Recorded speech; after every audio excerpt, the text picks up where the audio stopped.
The COVID-19 crisis is certainly unlike any other. Public health systems worldwide have scrambled to bolster their capacities and resources to avoid collapse.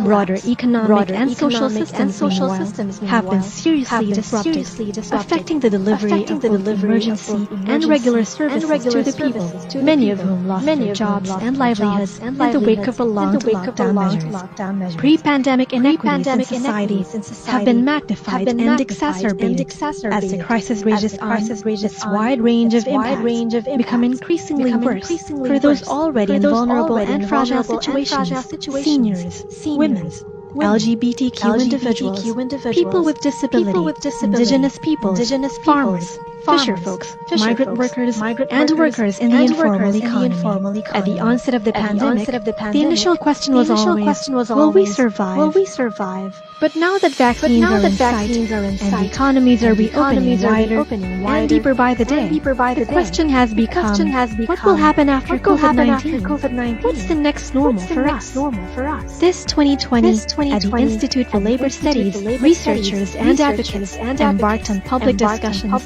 tackling pandemic response and recovery through the webinar series Revive and Thrive: Actions for Creating a Decent Future of Work Amid and Beyond COVID-19. Leadership response to the COVID-19 by realigning the specific plan, taking into consideration and complement the research conducted in that to engage our stakeholders in discussing relevant issues affecting both workers.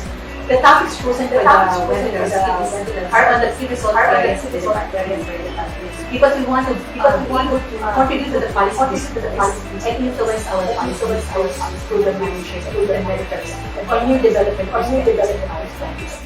The topics under Revive and Thrive were grouped into themes, practically reflecting areas for collective action involving the government, workers, employers, and other social partners. Theme 1: Empowering workers and employers with innovative tools. Under this were topics on alternative work schemes for employment preservation, gig economy skills and tips, and age inclusivity in the digital world. Telecommuting work from home, para ka rin nagtatrabaho talaga, but in an alternative place. And the labor code for even before. My mentor always says, if you want to master one tool, like what I'm saying right now is video production, look for a tool. Maraming courses sa internet, like for example, Udemy, even LinkedIn has its own. It's called LinkedIn Learning. Reach out to family, mas lalo na ngayon, during the pandemic, we are advised to stay home, senior citizens. It is an important time for you to improve your digital literacy skills, lalo na sa community. Very important. Yan po yung dapat natin. Theme 2: Advancing workers' rights and welfare through human-centered systems and institutions. Here, topics on conflict resolution and on public employment services in the new normal were tackled. The theme also included radical talks on mental health care and on wage subsidies and basic income guarantees. Industrial peace will only know just that in the absence of conflict. That is not possible. Industrial peace means that no conflict will arise and sometimes right. Labor and management are able to resolve their issues peacefully and without damaging the language. In times of crisis like this, the local government unit would be prepared because the jobs are at the local level. They have more capacity to reach out and partner with local employees. If we don't take care of our mental health, yun ang magiging second pandemic. You are not alone in your anxiety, in your suffering. At habang binabagtas mo ang mapanghamong daan ng taong ito, dapat rin hindi maiwan ang iba. Napakahalaga ng papel ng mga employer at leader ng mga organisasyon. Kailangan lumag sa ilog ang mga inisyatibang talakayin ang mental health. Siguro isang paraan para matanggap ng mga isusunod ng society itong konsepto ng income guarantees and wage subsidies, ay kailangan lang talaga siyang pag-usapan siya talaga. Incessant discussion on it, not just among our circles, pero even in school, high levels of governance. In this challenging time, I share my personal pursuit of a just society where every individual has the tools and the motivation to reach her or his full potential as a human being. Theme 3. Ensuring safe, democratic, and sustainable workplace towards a decent future. For this theme, the Institute confronted sensitive issues related to online sexual abuse and exploitation of children, or OSAEC, as well as to violence and harassment in the world of work. As fitting, it ended the series with a topic on inclusive and ecologically responsible development that brings back climate, environment, and the people at the center. The general public should also help the government in combating OSAIC. Prevalent ngayon yung maraming mga contents, videos, or images that would qualify as OSAIC. I-report natin sa Facebook para ma-delete, and i-report din natin siya sa authorities para ma-actionan yung mga taong nagpapakalat. Men also experience sexual harassment in the workplace, although, and remember that women are disproportionately affected due to their position, often positions of power that are under play, and men are more often at higher levels, feel the risk of that happening, which again comes back to why these policies are so important. Halaga yung papel ng science to inform yung decisions natin. And that is why yung findings ng scientific bodies. Ultimate goal is that we need to ensure the welfare and communities. Of course, for a greater gender. As another year opens, another decade looms, it is crucial that efforts for decent work, social justice, and sustainable development are sustained and strengthened beyond the confines of the pandemic. Also important to ensure that everyone has access to the current technology, etc. So our women workers, LGBT workers, our seniors, our workers, capacity to engage in this work right now, that is using all this technology. Perhaps this pandemic or give way or kinder and compassion with the disoriented effects of pandemics in our everyday lives. It calls for us compassion. Looking to how workers and employers also and looking to how they can be more responsive or providing services, facilitating these services as Our policy responses should adopt a rights-based approach. This strategy puts the people's interest at the center and thus entail respect for fundamental rights at work and meaningful social dialogue. History has taught us that public policies are more effective when there is collective ownership. Indeed.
Hello, isang magandang umaga po sa ating lahat, sa ating mga participants sa ating Facebook Live at sa ating Zoom.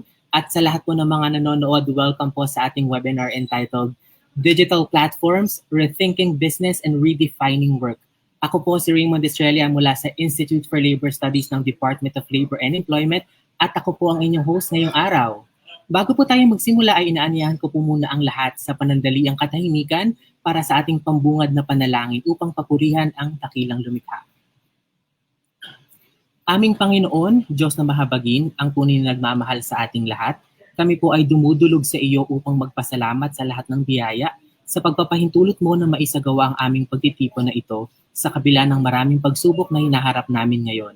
Sa araw na ito, inaanyahan ka namin na samahan kami sa aming paglalakbay tungo sa karunungan at kaalaman na siyang magiging instrumento ng aming pagbabalik-bigay sa mga nangangailangan sa amin.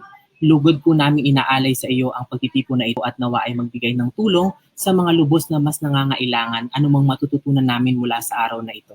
Lahat ng ito ay dinadalangin namin sa pamamagitan ni Jesucristo, iyong anak. Amen.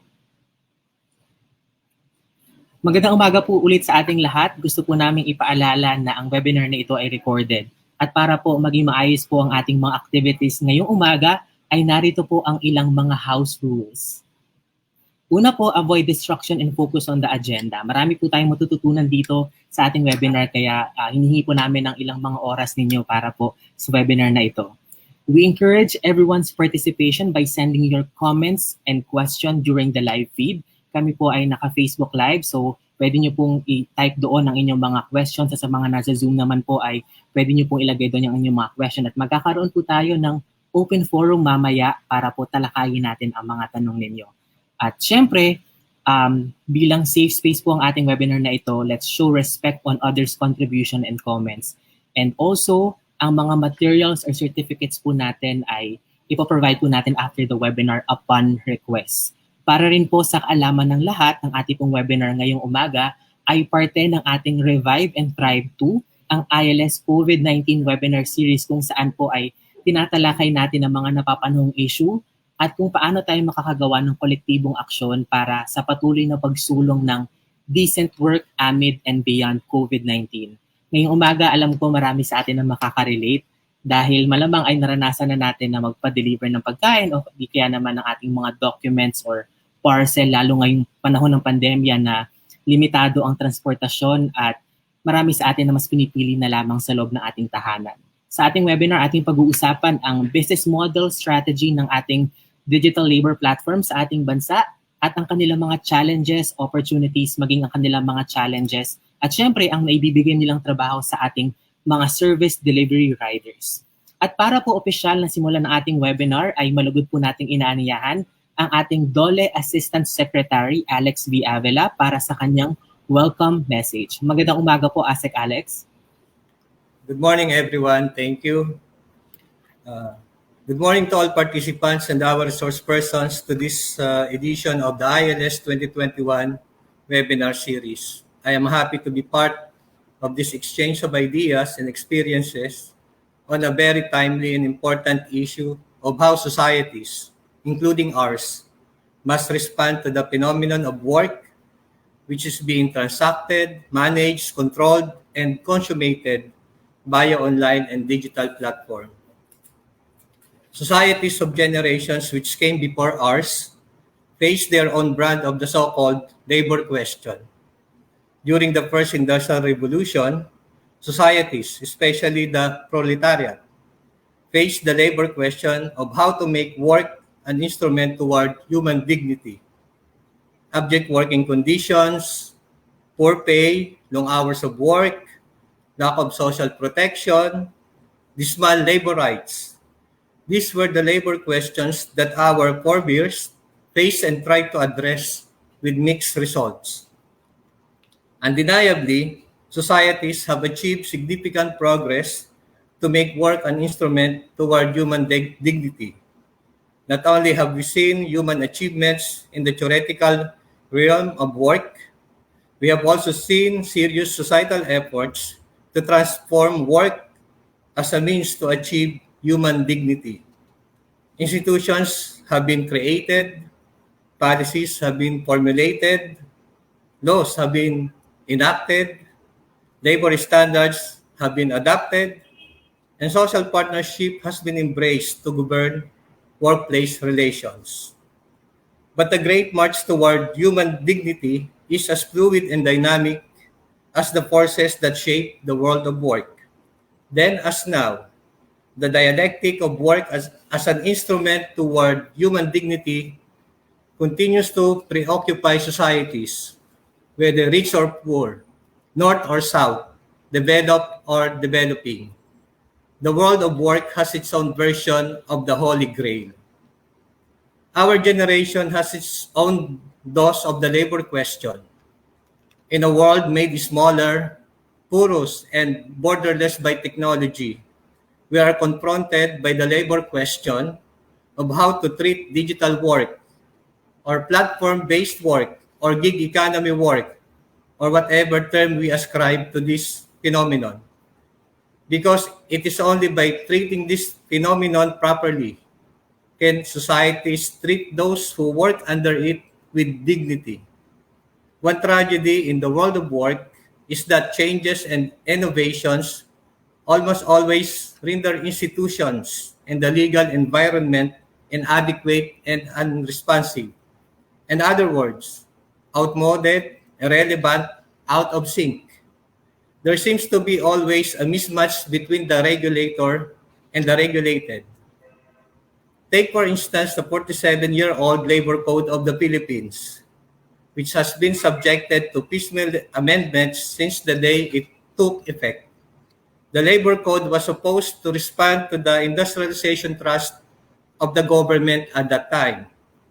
Almost 5 decades hence, we still don't know if we have actually industrialized.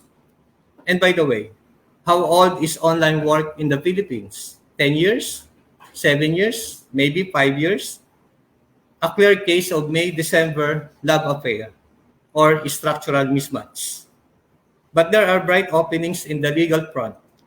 For instance, on February 19, 2021, the United Kingdom Supreme Court ruled unanimously that drivers working for ride-hailing app giant Uber Technologies are to be classified as workers under employment law and are not self-employed. Despite its appeals first filed in 2016, the UK Supreme Court thrust Uber's contention that is what it was merely an intermediary booking agent, simply facilitating the independent work of drivers. However, the ruling said that Uber drivers have a sufficient degree of subordination to qualify as workers. The drivers' hours of work were confirmed to have started when they logged into the Uber app and were ready to accept requests for rides, and accordingly, they must be paid for hours work, regardless of the demand for rides. They now have associated worker rights, including holiday pay, rest breaks, the national minimum wage, and protection against unlawful discrimination. On the other side of the Atlantic, actually the Pacific side, the so-called California's Assembly Bill 5 or AB 5 took effect on January 1, 2020. AB 5 recharacterized many independent contractors as employees for many purposes. The new law is aimed at gig economy platforms, such as rideshare platforms that have not provided employee protections and benefits to their drivers. Although the law affects rideshare platforms, its application is much broader and effectively classifies every service provider as an employee if they meet an ABC test, which treats a worker as an employee unless the worker performs work that is outside the ordinary course of the hiring entity's business. Still in the US, Labor Secretary Marty Walsh, in an interview sometime in April of this year, said that most gig workers in the United States should be classified as employees, deserving of related benefits. Said Mr. Walsh, and I quote, "We are looking at it, but in a lot of cases, gig workers should be classified as employees. In some cases, they are treated respectfully, and in some cases, they are not. And I think it has to be consistent across the board." In the domestic front, we know that there are pending bills in both houses that seek to address the issue of online or platform work in a digital economy. I think you share with me the hope that Congress could pass a law to finally settle the labor question of our time, and in the process make digital or platform-based or gig work in an instrument toward human dignity. I'm pretty sure that our source persons for this webinar can provide us breakthrough insights on how dignity in platform-based work can be realized. I'm elated to get in touch once again with one of them who happens to be a fellow alumni in the Institute of Social Studies in The Hague, where we completed our Masters in Development Studies. Professor Soriano, or Che for short, as we call her, was our bunso in the Filipino batch of 10 students, with yours truly as the only male. It's been 20 years since we took that wonderful and liberating journey of European education in a country known for its liberal ideas and practices, and in a city which hosts the International Court of Justice, housed in a palace, the Peace Palace, bequeathed by an American industrialist at the turn of the 20th century. Che, I feel great seeing you again after many years of occasional highs and lows in Messenger and FB, and in a forum where I know your rich work and long experience in platform-based work will inspire many of our participants. The same can be said of our other resource person, Mr. Jean Angelo Ferrer. I'm certain that Jean will give us useful insights on how business looks and approaches platform-based work, and how business tries to make possible dignity in the digital world of work. On this note, I commend the ILS, my former institution, and its leadership, led by Executive Director Chacha Satumba, for organizing this webinar series. I take pride in what you're doing as researchers during these challenging yet exciting times. I share my personal advocacy in pursuit of a just and humane society where every individual, gig workers in particular, has the tools and the motivation to realize her or his full potential as a human being. I look forward to a fruitful and informed sharing of ideas and experiences in this webinar. Thank you.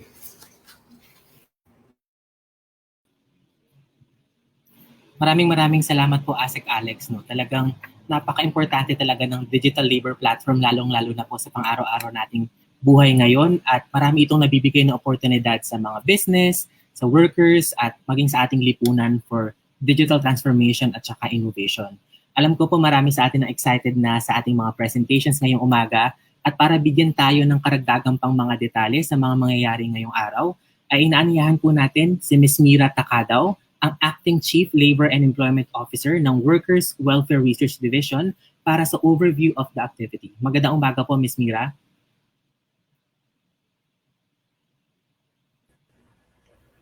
Magandang umaga po sa ating lahat. So I will give you a short, brief overview of what will happen for this webinar.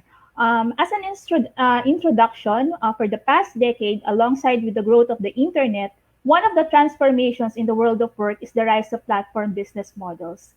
These platforms are like online marketplaces, have provided opportunities for the delivery of services and a wide range of productive activities, resulting to the creation of jobs. These platforms are like digital matchmakers, as activities are facilitated and delivered between service providers and customers. At ngayon pong COVID pandemic, since many of the individuals are restricted to their homes, transportation and delivery platforms have emerged and play a very significant role in providing essential services to our consumers through access of food, groceries, and other goods. On the other hand, workers providing services through the platforms step up to connect consumers to enterprises and to contribute to continuous business operations. But while platform work has gained popularity and provided opportunities, it is not without criticisms. While advocates argue that platform work is flexible and independent, others raise a variety of concerns on the employment status and even the conditions of work. Accordingly, kaya po namin inorganize tong webinar na ito is for us to need to better understand platforms as a business model and the transformation it brings in the world of work. And how can we navigate these changes where productive employment and decent work is still preserved? And the ongoing study of the Institute regarding platform work, particularly for the food and service delivery riders, the webinar will open us to constructive and balanced policy discussion on digital labor platforms, especially in the Philippine context. As what ASIC Alex mentioned a while ago, the first presentation aims to describe and analyze the digital labor platforms from a business perspective, while the second presentation aims to present the Fair Work 5 principles in the design and the labor arrangements in local labor platforms. After the presentation, a moderated open forum or question and answer session is allotted. May this be an opportunity to share our experiences, concerns, and benefits, and hopefully equip ourselves with the possible responses to tackle the work and employment-related implications of platform. Magandang umaga po sa ating lahat at maraming salamat. Maraming salamat po, Ms. Mira. Simulan na po natin ang mga presentation. I have the honor and privilege to introduce our first speaker this morning. He has experiences from the private sector, including SM Prime Holdings and ABS-CBN Corporation, in the development sector, Aksyon Klima Pilipinas and Leader of Light, and in the public sector at the Senate of the Philippines.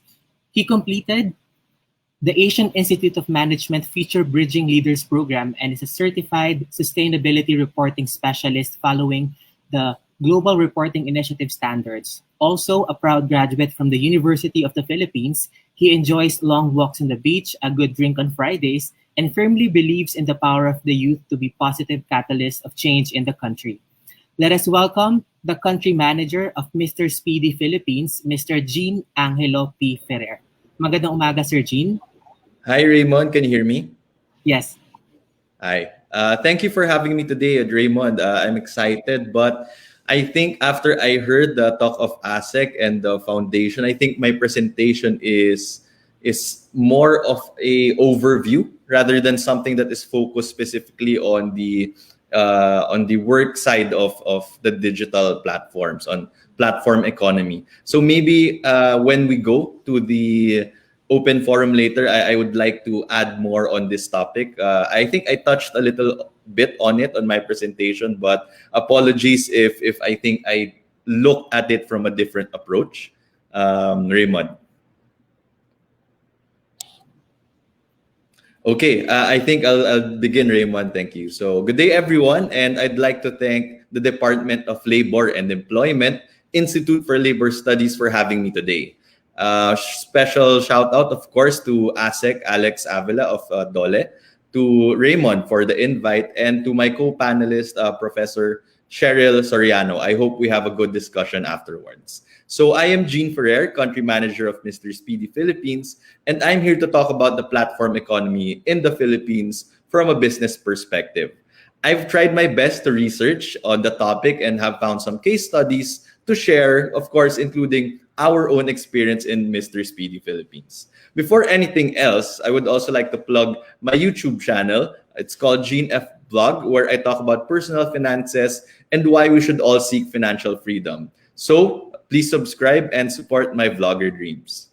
Before proceeding, please let me introduce Mr. Speedy. I have a short video for everyone, so sit back and see me with less hair in this video.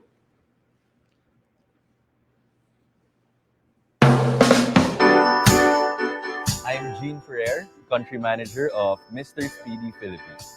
Mr. Speedy is an on-demand last-mile delivery service for businesses. We are what you call a third-party logistics. We came from Russia, from our mother company, which is Dosta Vista, and are present in over 10 countries already. We are basically a on-demand and last-mile delivery, but we also allow advanced booking. It is basically a delivery service for every individual, but moreover, it's a tool for businesses. We can help businesses integrate and remove the difficulty of booking through things like API integration and website plugins. When a customer uses your website and orders something, we can actually already automatically book your booking in our system. So the services, we actually offer two. We have motorbike services and four wheels. Right now, most of our four wheels are cars and sedans, but we're looking forward to including bigger, heavier trucks, for example. Using the Mr. Speedy app is very simple. Once you download it, you open it, there are three boxes.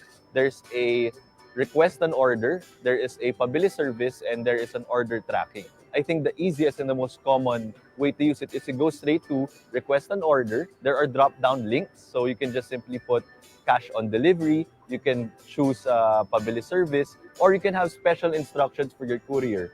Once you place an order, there are already prompts and messages that tell you we've found you a courier, track your courier, and even when the order is delivered. And then you can already see there automatically what is the price of that delivery. So it is really a convenience application so that you yourself don't have to worry about the deliveries that you want to be sent. The number one thing that we could look at are the benefits that we extend to our riders. So we recently launched an emergency financial assistance benefit. We find partners who could give benefits such as how to save more during the day, especially on the cost, such as gasoline, text messages, motorbike and vehicle maintenance. So all of these we are trying to incorporate so that everything that they earn during the day is actually already take home for them. Mr. Speedy was built by our couriers, the Katropas, and they're actually the lifeblood and the foundation of the company. So what we actually do is build trust and confidence between Mr. Speedy, the couriers, and the businesses. Because what we are trying to achieve here is that couriers would be taking care of our clients as if they were their own. So through Mr. Speedy, we're able to create this environment where couriers and businesses work together and make sure, on a day in, day out basis, there's no need to worry for our business partners. We call them right now our new heroes. So we call them a Bia Hero. And I hope that through Mr. Speedy and other platforms, we give people who work for companies like us pride that they can call themselves couriers in the Philippines.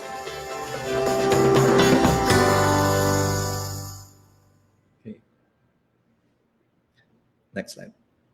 In summary, Sorry about that. In summary, Mr. Speedy is a last mile on-demand same-day delivery service. So we do door-to-door delivery, and we hope to be the MSME's courier of choice. We help them grow by decreasing logistical costs and outsourcing logistics processes. We are also on the web, and we are available in all apps, Apple App Store, Google Play Store, and the Huawei App Gallery. What makes Mr. Speedy a business in the platform economy? Mr. Speedy is basically the platform that connects consumers to delivery service providers. And that's basically what we do. My presentation today would be structured as follows. First, part 1 would be on defining the platform economy. Part 2 on highlighting opportunities presented by the platform economy. And finally, part 3 would tackle challenges of the platform economy.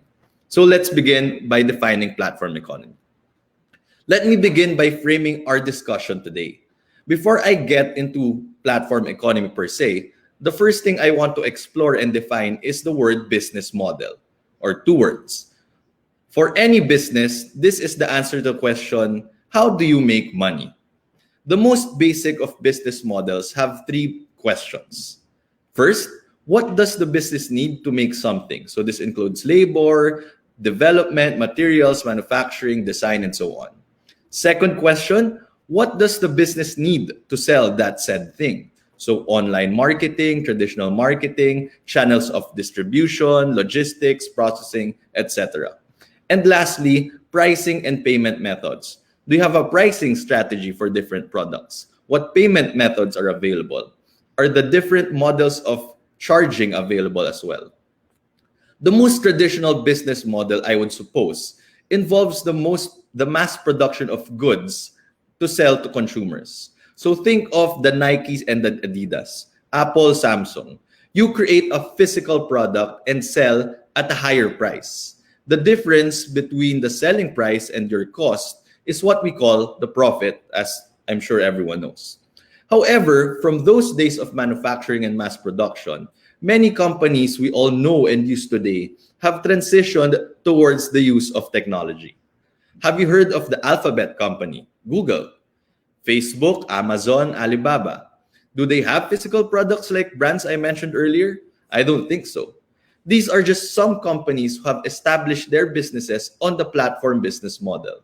Now, seeing the success of these companies has seen the advent of many other companies try to use the similar business model to grow exponentially and grab significant market share, hence the conception of the modern-day platform economy. To define platform economy, allow me to quote an article published by Deloitte in 2018. The Rise of the Platform Economy is the title. And I quote, "The platform economy is a complex phenomenon that is significantly disrupting the general concept of normal jobs. It is any type of digital platform that uses the internet to connect dispersed networks of individuals to facilitate digital interactions between people.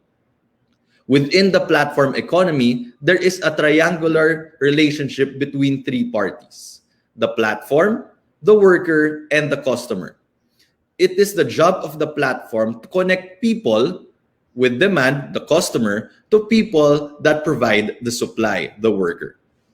Traditional linear business models create value through creating products and services that are sold to the customer. Platform-based business models, on the other hand, create value by connecting users, both consumers and producers, on an online network.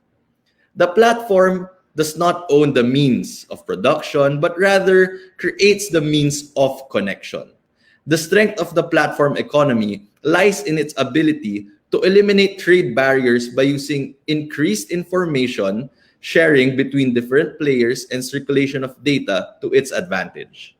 This creates a much more open economic system with much greater participation of its users. So quite long, let me simplify that.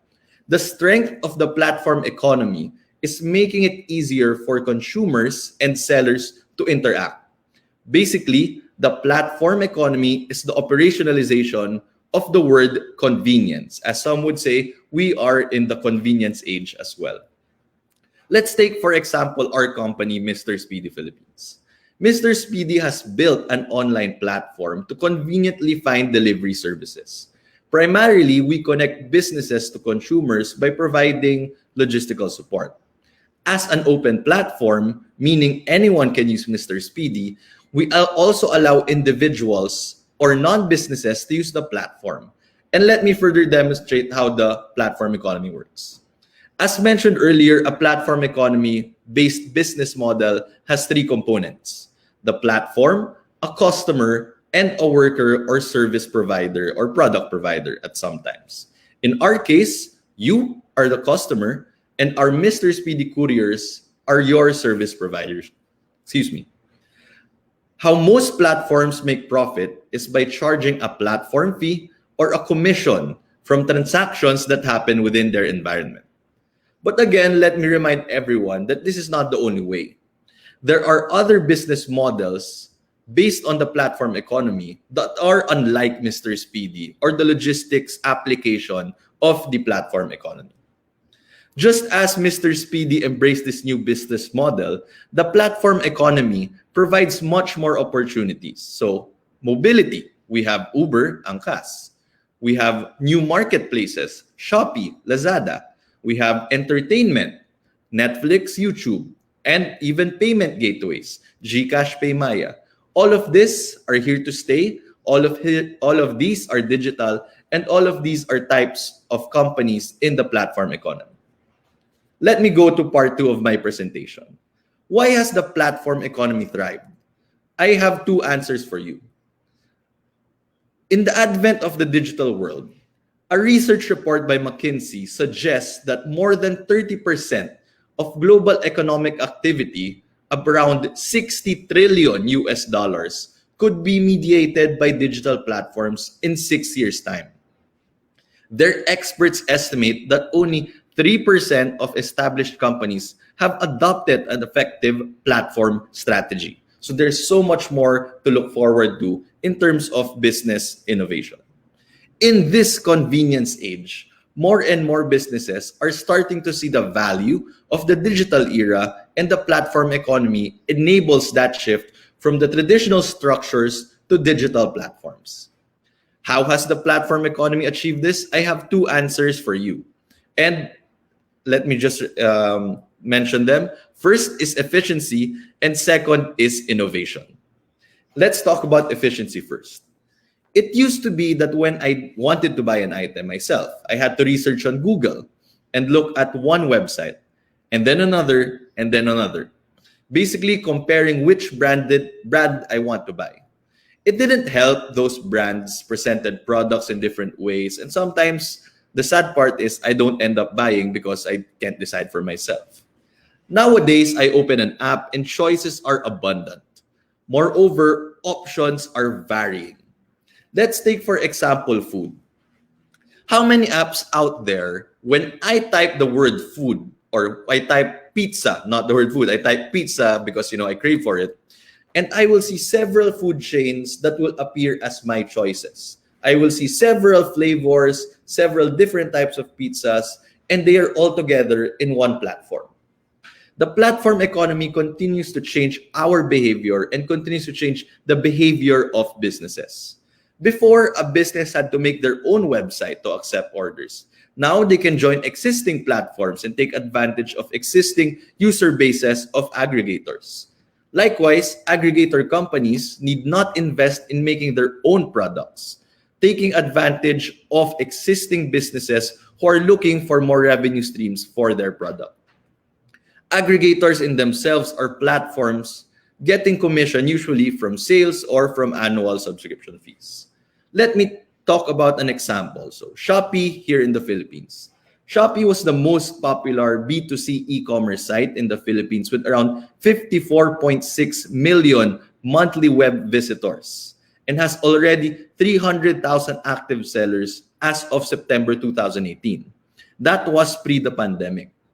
Coming in second was Lazada with about 38.3 million monthly visitors and around 155,000 sellers and 3,000 brands.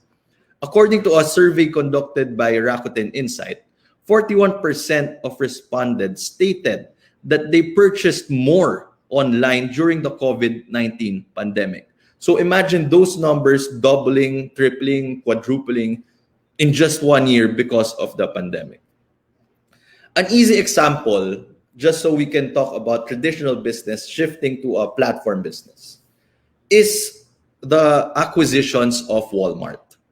When the retail giant purchased Jet.com in 2016 and invested in Flipkart in 2018, it quadrupled the number of SKUs, stock keeping units, or the unique items that they sell from 15 million alone to 60 million.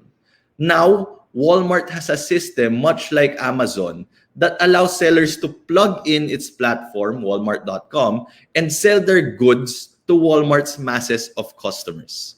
Since the retailer itself doesn't have to inventory these items, they do not have to carry the risk and costs that come with the extra products, while sellers get to participate in the global trade on one of the most visited shopping sites in the internet. Walmart also allows its sellers to fulfill their own orders or rent out its own infrastructure to enable such fulfillment. So they are cross-selling different solutions to their clients. This shows the power behind creating a platform. Walmart's revenue was up by 6.7% for the fiscal year 2020, reaching $559 billion, keeping its top ranking as the largest US retailer, followed by Amazon with a reported revenue of $386 billion for its fiscal years. My example are proof that new businesses can be supported by existing platforms and big businesses can further expand. And this is just talking about the retail sector. Much more applications exist. From the Mr. Speedy perspective, the service that we aggregate are delivery service providers.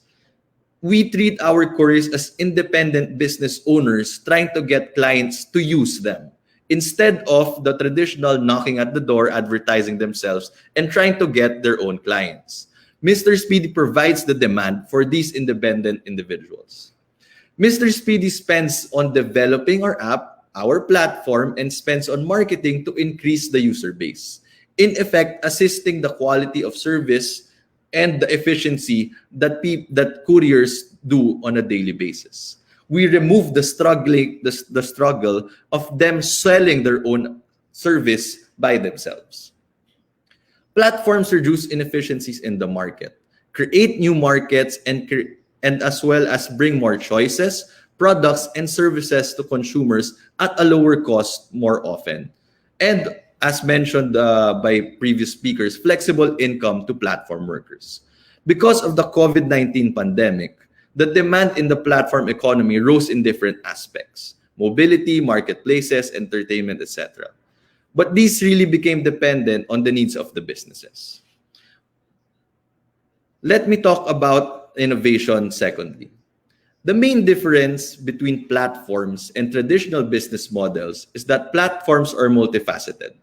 Platforms cater to multiple users by bringing the consumer and businesses together to create relationships. Platforms facilitate the exchange of value, and they create, again, a bond between seller, platform, and consumer. The internet enhances innovation by enabling firms to exploit economies of scale through online platforms and services that compete with the conventional business model.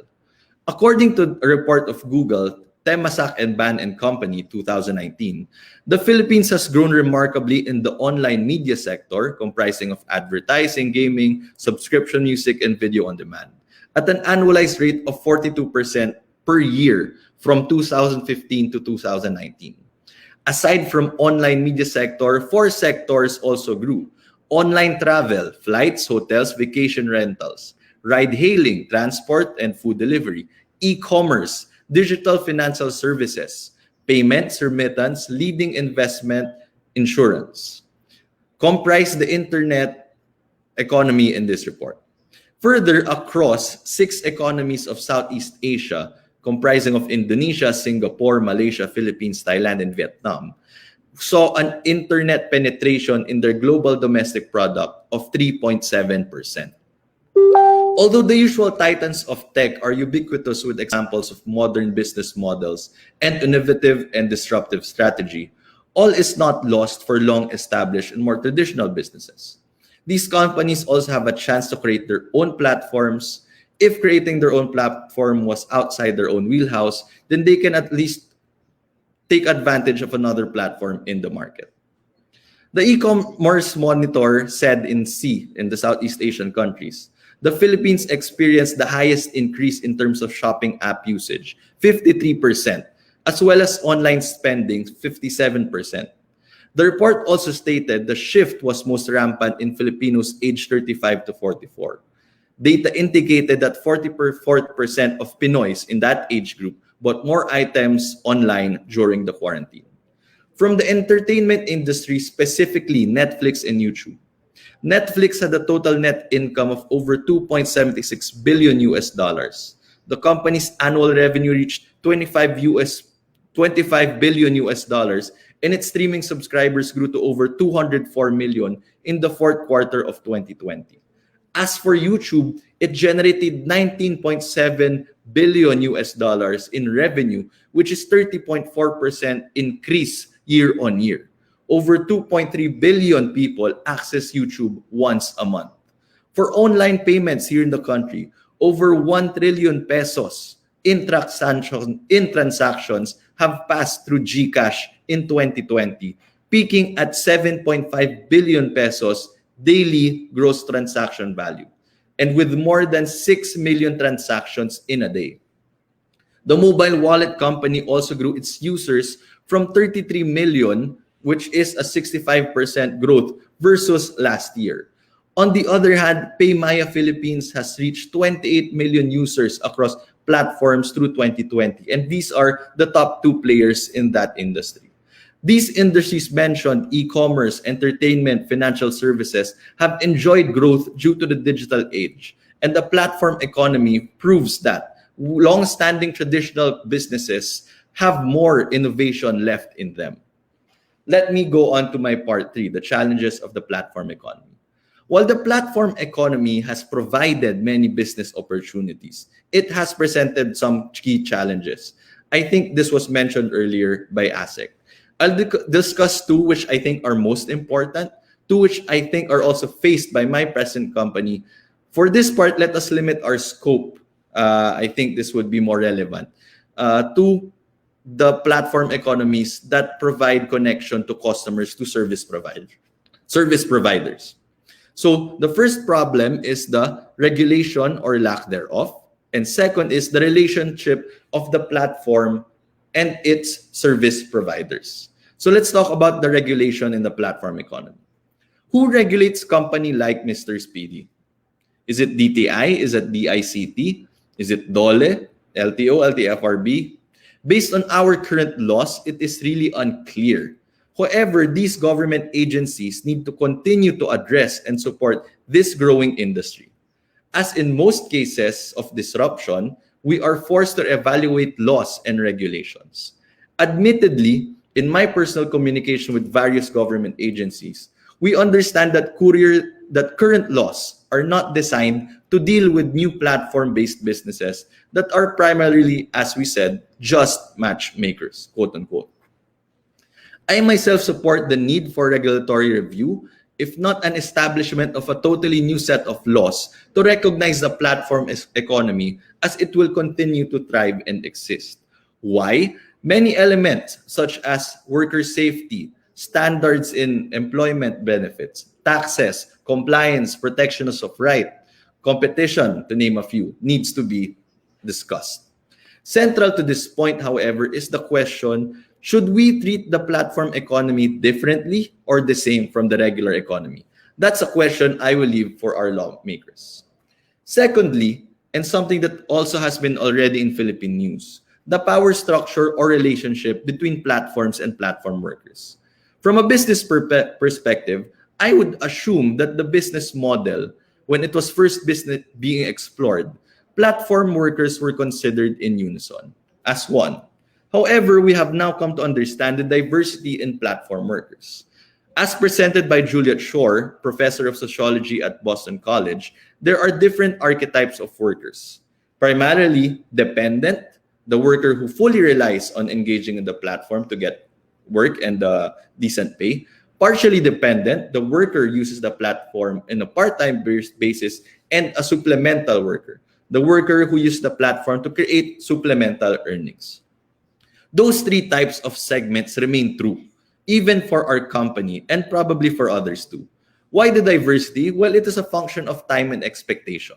How much time are they putting to do work on the platform and how much of their income comes from the platform?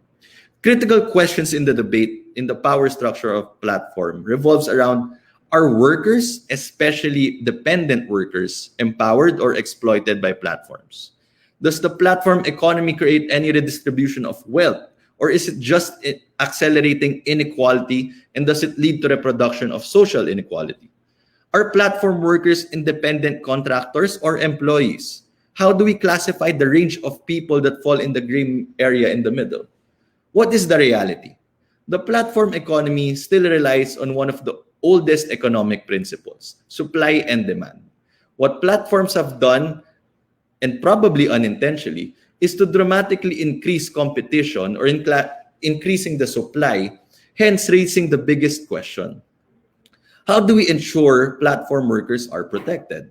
Meaning to say, can they still earn decently in the platform gig economy? When prices become more competitive, in business talk means cheaper. And the cheaper the price, the smaller the profit, both for the platform and the platform worker, then where does that lead? The bottom line, more people available, more workers, demand remaining constant, cheaper the service will be. Again, the law of supply and demand. So now we've come to my conclusion. Hopefully, we've broadened our understanding of the platform economy, understood its opportunities, and accepted its challenges. What should your takeaway be from my talk? It is that businesses will continue to thrive, innovate, correct themselves to address any current market condition, COVID, a new pandemic, recession, etc. But beneath these businesses are individuals whom we see on a daily basis trying hard to make ends meet. Many individuals are doing what they can, but real success, real growth can only come if there is a change in our society, in our economy, and in our politics.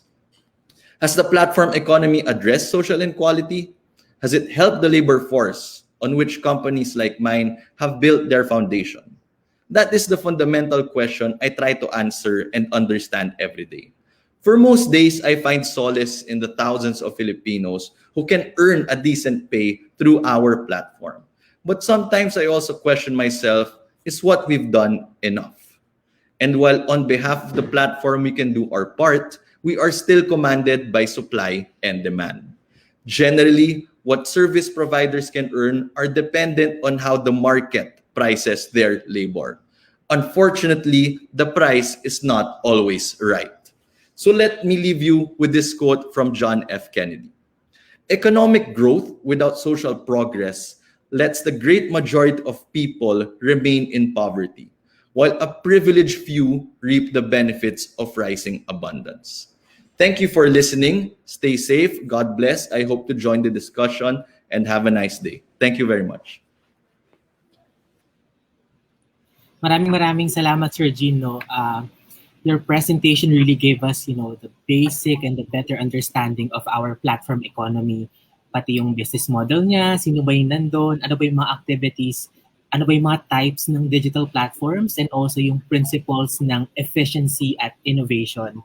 At para po sa ating mga participants, alam ko meron po tayong mga tanong. Mamaya po natin pag-uusapan yan sa ating open forum. Standby lang po muna tayo, Sir Jean. And let's proceed to our second presentation. I have the honor and privilege to introduce our next speaker. She is a professor in De La Salle University's Department of Communication.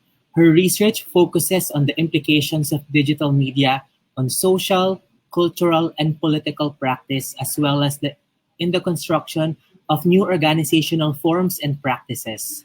Her recent work is on the changing nature of employment, relations, and labor market transformation facilitated by digital platforms in the Philippines and Southeast Asia. She is the principal investigator for the project called Fair Work Philippines, supported by the University of Oxford, which explores and assesses the labor conditions of Filipino workers obtaining gigs in geographically tethered and cloud work platforms. She also co-led a DLSU research project entitled Between Global Aspirations and Local Realities, a Viable Future for Global Digital Labor in the Philippine Regional Cities, as well as an ethnography on digital labor in the Global South, a collaboration between the De La Salle University and the University of Leicester in the UK. Let us welcome Professor Cheryl Ruth R. Soriano. Magandang umaga po, Professor Cheryl. Good morning, everyone. Just checking if you can all hear me all right. Yes, we can hear you po. Thank you very much, Raymond, and also thanks very much to the Department of Labor and Employment, Institute for Labor Studies, and especially to ASIC Avila. It's a nice reunion, but also I think an important venue where we can share our research, but also be in conversation with the platforms, the workers, and policymakers, right, regarding this important issue on the platform economy. So my talk today will focus on what fair work might mean in the gig economy and how fair work principles can be applied to promote, as what Alex Avila said earlier, human dignity in digital labor in the Philippines. So let me first introduce Fair Work Philippines and the network. So Fair Work Philippines is part of a global network of researchers and labor activists aiming to promote fair and decent labor conditions in the platform economy. Nagsimula ang pag-aaral sa ibang parte ng mundo noong 2019 at nailabas na ang reports mula sa India, UK, Peru, Germany at South Africa. Pero maraming nagsisimula pang pag-aaral sa tinatawag nating Global South countries katulad ng Pakistan, Brazil at sa atin sa Pilipinas. So, sa palagay ko, mahalagang simulan ang discussion kung ano nga ba ang platform labor at mahalaga din na na-introduce na ito ng kaunti ng aking co-panelist ni Mr. Jean. So, the Philippines has a large informal economy and hindi na bago sa atin ang informal economy dahil doon. So, in fact, sa na-publish na report ng ILO noong nakaraang taon on the future of work in the Philippines, nasabi rin na halos 1/3 of wage and salary workers constitute short-term, seasonal or casual workers. Madalas na itinuturing na self-employed, informal, or non-regular employment ang gig work, pero mayroon din siyang features na naiiba. So ang platform ay tinuturing na digital intermediary, as Mr. Jean said, that brings together various parties through the internet to interact, thereby matching supply and demand. May dalawang forms ng platform labor. Ang isa ay tinatawag nating cloud work, minsan crowd work, where a platform like Upwork or onlinejobs.ph or freelancer.com will match a client, usually based in another part of the world, with a worker located usually less developing nations like the Philippines. Malawak ang nature of work na masasakupan ng cloud work, maaaring from data entry to customer service support to software development to digital marketing to English language teaching at virtual assistance. Sa kabilang banda, which is the topic of our discussion today, is location-based work or sometimes tinatawag na geographically tethered apps. Maaaring mas familiar tayo dito at nasasakupan natin ang mga ride-hailing, food and delivery at cleaning work din. Location-based platforms may be startups originating from the country of operation, maybe katulad ng Mr. Speedy, but they can also originate from other countries, meaning that although they may have Philippine base in terms of operations, the policies and the technology can originate from other countries, which can make regulation a little bit ambiguous. We studied cloud work for the past 5 years and will be happy to answer questions regarding that, but my presentation will focus on fair work in relation to location-based apps. Workers do not possess formal employer-employee relationships in these platforms. They are often considered freelancers, gig workers, sometimes service delivery partners, or independent contractors paid per gig or service delivered. This status of independent contractors rather than employees disqualifies them from some important social protections under labor laws. For example, whereas full-time employment model covers for paid breaks, lunchtime, vacation, health insurance, sick leave, or social security, these are now unpaid in the platform model. Platforms may argue sometimes that they are only providers of technology platforms to be used by drivers or riders to offer services to consumers. Gayunpaman, platforms do not just provide a platform, they also wield substantial control and determine labor arrangements, as I will discuss further later. Because of this uniqueness in the arrangement, many countries and regulators are in a quandary kung paano nga ba ang best na classification sa mga workers. As mentioned by ASIC Avila, in some states or countries, they have started to consider them as employees, whereas in other parts of the world, there have been bills like in Colombia, where they are looking at an intermediary category, panggitna. Hindi self-employed, hindi employed, pero meron siyang unique na category that deserves a particular set of benefits as well. But this also implies na nagkikreate din ito ng ambiguities as in terms of what kinds of regulations apply. So for example, labor or transport ba or industry development ba? So, nung una ang platform economy ay nakaka-attract sa workers dahil sa promise of flexibility nito. Ibig sabihin, hindi kasi fixed ang sweldo at kung entrepreneurial ka, pwede mong isipin na maaaring tumaas ang kita mo, depende kung gaano ka kasipag or katagal magtrabaho. Maalala natin na nagsimula ang Uber, minarket nila ito bilang kadagdagang side gig, right? Or kita para sa mga taong merong sasakyan na gustong magsakay at kumita ng pandagdag. Pero para sa mga bansang katulad ng Pilipinas, ang platform labor ay naging major source of work. Sa Labor Force Survey ng Philippine Statistics Authority noong 2018, makikita na ang self-employed sa larangan ng transport, for example, lamang ay tumaas mula noong 2012 hanggang 2018 from 9 to 14%. At ito rin yung panahon ng pagpasok pa lang ng Grab, Uber, Lala Move at Angkas. So we can imagine gaano pa siya lumaki over the period of the pandemic. Sa ngayon, ang gig economy ay naging necessity na at major source of income para sa maraming Pilipino. Some sectors in the context of COVID-19 are likely facing exacerbated labor challenges, employment displacements, shortened working hours, and reduced incomes. Sa pauna naming interview, in fact, maraming workers ang nagsimula noong March and April last year lang, either nawalan sila ng trabaho, natanggal, or yung mga iba na tricycle driver dati, nahirapan na silang mamasada dahil sa mobility restrictions. At the same time, we see this also as a boost to entrepreneurialism kasi some of the platforms are in fact startup enterprises. So in fact, there are many labor platforms that have sprouted, not only operating in Metro Manila, but also in other parts of the country, katulad ng Hirna, Order Mo at mga .ph. At mayroon din mga nagbabadya pa lamang na magbukas, katulad ng Potpot Delivery na nakita ko yung call for applications nila. Nonetheless, while this creates a boost to a struggling economy in a pandemic, and as more and more Filipinos are by choice or lack of choice compelled to join the gig economy, the welfare of workers need to be protected. So, workers' relationships with the platforms poses a unique relationship, but also bears a resemblance to the basic characteristics of an employer-employee relationship. The platform exercises a certain degree of control and decisive influence over the conditions under which the services are provided and labor as well. And commentators globally, including in the Philippines, as the Philippine Competition Commission, have suggested that gig workers ought to be treated like employees. Una, entry, visibility, and deactivation. So, yung digital nature ng labor platformization, siya yung nagdedetermine how entry is gained. In short, sino ang allowed na makapasok or makapagtrabaho dito sa isang particular na platform, who will be given a gig. Sino yung magiging visible at mababatuhan ng trabaho based on the content generated in the platform, such as star ratings, job completion details, or timeliness. They also determine when workers can be eligible to certain services or ma-upgrade. So, nasabi sa amin ng mga workers, pauna, pwede pa lang sila sa parcel delivery. Tapos kapag they have accumulated a certain status, then they can be applied to, they can be allowed to do food delivery.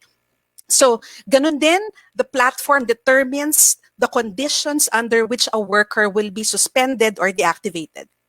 Pangalawa, data transparency. Platforms determine what data about the workers it asks for and makes visible to consumers or customers. And it controls what interactions and what conditions can be made possible between the platform and the worker and between workers and customers based on this data. The platform also determines what it ought to do with the aggregated data in the platform, which workers may or may not know about. No? Sabi nga ng scholar ni si Van Doorn, platforms' ability to attract investments is also explained not just by the service that they provide, but also the potential value that they can gain from the accumulated digital data. Pangatlo, yung control in terms of pricing, rating, and benefits. So platforms match a worker and a customer and determines the rate per gig or work. Pero nag-iiba-iba ito, as I will discuss later. Platforms extract a fee for this matching role and imposes different fee cuts per transaction, whether for delivery of a parcel or a food or a ride. And sometimes these rates can change for some transactions over time within the same platform. Pang-apat, yung conditions of work. So platforms have an indirect role in facilitating regularity of work. So pwede ang platform ay mag-accept ng as many workers as they want, which can result in severe competition that can lead to long wait times. They can also impose sanctions if workers cancel particular transactions. Or kunwari, masyadong malayo, ganun, or mahirap, pwedeng ma-sanction ang worker for that. Platforms can also impose consequences if workers do not work. Some platforms, not all, if workers do not work for imposed hours within identified peak days. So may nakausap kami na worker na they are compelled to work Saturday or Sunday, hindi imposed, pero kapag hindi nila nagawa ito for 12 hours on a Saturday or a Sunday, bababa ang rating nila sa batch. Which means that kung baba ang batch rating mo, maaaring bumababa rin ang kita mo per transaction. So in short, platforms may impose significant controls and influence in working conditions that would appear sometimes contradictory to independent contracting or freelancing. Ang huli ay mechanisms for redress. So platforms determine mechanisms not just for entry and hiring, but also in the suspension and deactivation of worker accounts. The platform design usually includes a digital communication or chat support system with the workers, but the platform design will determine how responsive and timely this support system can be. Sometimes they can be very responsive, kwento sa amin ng workers, sometimes they can be very unresponsive. So dahil sa challenges at limitations ng regulation mechanisms sa mga labor platforms katulad sa bansang Pilipinas, ang aming network, ang Fair Work Network ay nagsusulong ng tinatawag naming Fair Work Principles. May 5 principles ito: fair pay, fair conditions, fair contracts, fair management, at fair representation. So produkto ito ng consultations namin with the UN ILO at stakeholder meetings with workers, platforms, unions, and other policymakers. And we are advancing this as a set of standards for decent work that hopefully labor platforms can consider upholding while we wait for regulation or policy to be enacted. I think it's important because given I think the ILS also has seen this, no, iba-iba kasi may variations na standards ang ginagamit ng iba't ibang platforms. Merong iba na medyo decent yung conditions na pinoprovide nila, pero may mga iba na hindi.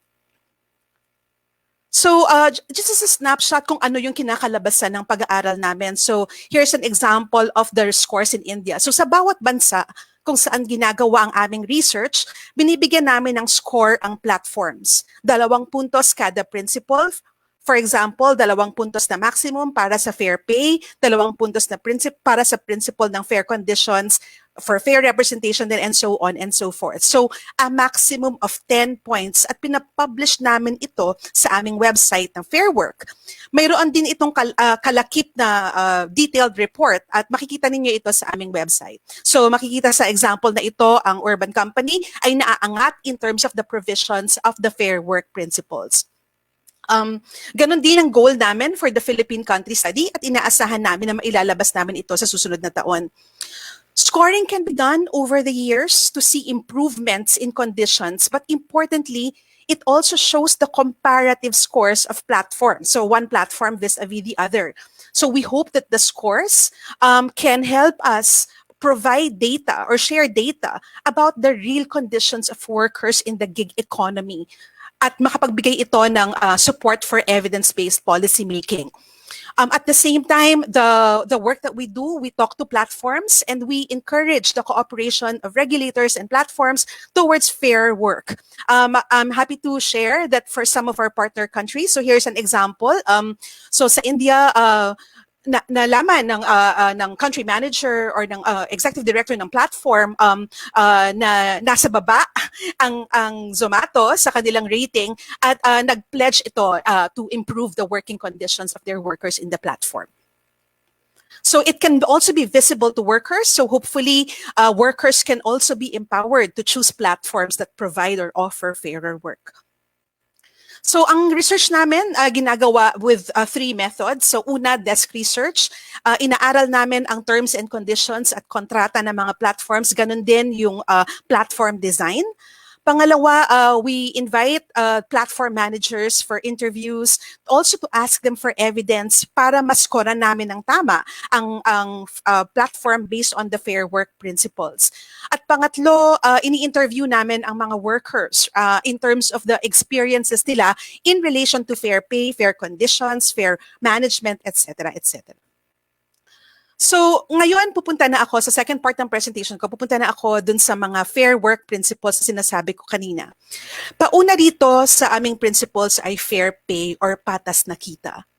Maraming workers na nakuusap namin so far ang naglahad ng pagkalito kung paano kinakalculate ang kanilang rates or kita at maging ang biglang pagbaba ng kanilang rates paminsan sa nakaraang buwan o sa nakaraang mga buwan. So dati sinasabi nila na parang okay yung rate for the same distance pero parang bumababa siya.